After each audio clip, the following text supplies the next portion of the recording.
Today we are talking about setting SMART goals. I feel like this is something you guys have heard before, but it's important, so we're going to go over it again. So the difference between a dream and a goal is the written word, so we're going to write some SMART goals down today.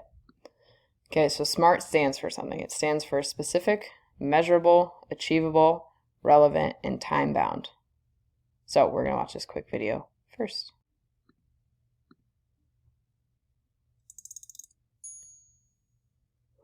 Goal setting is a powerful tool in increasing productivity. In fact, setting goals can increase your productivity by 11 to 25%. But actually setting and working towards goals can be challenging. So let's get smart about goals. S. Specific. Ask yourself what you want to accomplish. And most importantly, why? M. Make it measurable. Are you able to tell when you've reached your goal? A. Attainable. Goals should stretch you so you feel excited, but within your current ability. R. Relevant.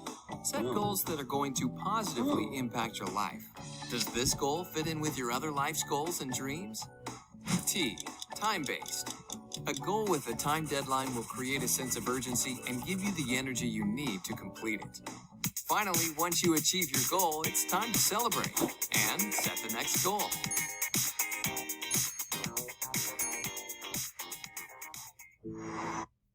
All right, here we go. So, specific. Having a specific goal keeps your attention and energy very focused. If your goal is too vague, you'll not know exactly where to direct your efforts. Okay, so if you have a vague goal of to be a better math student, okay, of course we want to be a better math student, right? But if you write your specific goal of turn in all my math homework, now you're going to know where to focus your energy. If your vague goal is to be a better hockey player, well, what do you want to be better at? Well, I want to be better at doing my stick handling routine at home.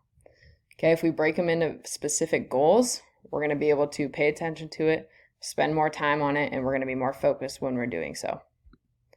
We want it to be measurable. So by making your goal measurable, you're able to keep score and judge how you're doing. Measurable goals provide you with a way of getting feedback so you'll know if you're progressing towards your goal. So something that you can't measure is saying you'll get better at math. All right, so that is just something non-measurable, but if you say turn in all my math homework and score more than 80% on my exams, then there you go. Okay, you can go look in your grade book and see if you turn in your math homework and look at your grades. If you just want to improve on the trumpet, you can't really measure that. But if you want to practice for 30 minutes, 4 days a week, you can definitely measure that. We want it to be achievable. Setting a SMART goal must be a challenge, but still something you're able to achieve. The best goals require you to stretch a little bit to achieve them, but they're not impossible. Okay, we don't want to always have something that is out of reach. So, something not achievable, getting 100% on all your assignments by your midterm. But having no missing work and scoring 80% on all homework assignments by the end of the quarter, now that's achievable. And instead of scoring one goal a game, which has a lot of factors in it that you can't control, how about work on your stick handling for 20 minutes, 3 days a week, take 3 shots on goal each game. Okay? Things that are a little more realistic. Relevant. Okay, we want to do something that's important to you, something closely connected to you. If it's relevant, it's appropriate to what's being done in your life. Your goal must be relevant to your life purpose. It must be consistent with your other goals and fit into your plans. Okay? A goal is more relevant when you find it to be important to reach. So something not relevant. To get a better grade in math, just because my teacher and my parents said I need to.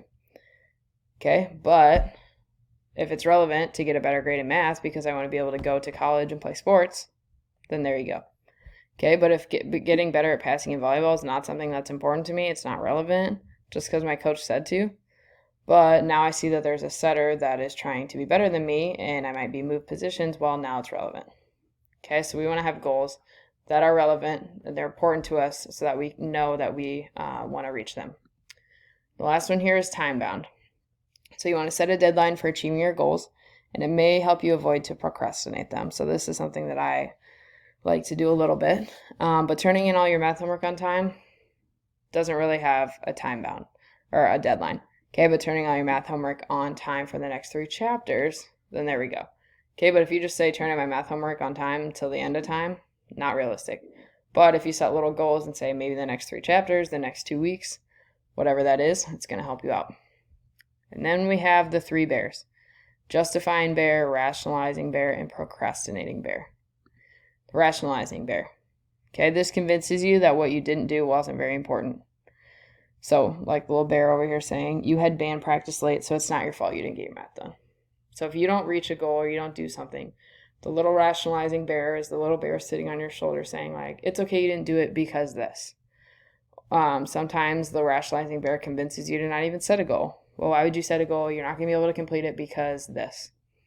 Okay, so it's basically giving you a little bit of an excuse on why you didn't achieve it. The second one, justifying bear. This is the main excuse bear. Okay, so you couldn't do anything with your stick hand. Couldn't do your stick handling the other day because of your homework. We use this to convince someone that what we chose was the right thing. So I didn't do my stick handling because I had homework, because I have a test in 2 weeks. So that was the right thing to do.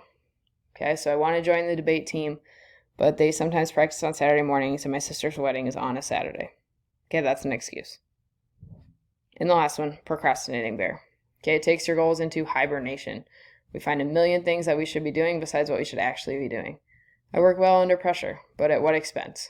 Okay, stress during the time that you're working, no time for other fun, it's sloppy work, or you're not working in your best interest. Okay, so maybe you can just get your homework done at the beginning of class. That was me a lot of the time.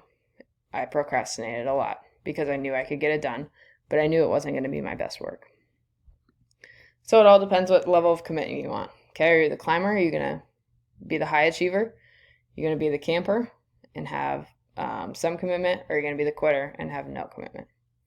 So these last 7 things, 7 steps to setting SMART goals. Make sure the goal you're working for is something you really want, not just something that sounds good. Number 2, a goal cannot contradict any of your other goals. Number 3, develop goals in all dimensions of wellness, all 7 dimensions. Number 4, write your goal in the positive instead of the negative. So don't take stupid shots, but take good shots on goal. Okay, if we put it in the positive and not in the negative, it's going to be more likely that we achieve it. Number 5, write your goal out in complete detail. Must be longer than do better at math. Make sure your goal is high enough. Aim high so that all your work will benefit you. Be careful that it's not so high that you get discouraged. And then write your goals down. That is a huge one to achieve them.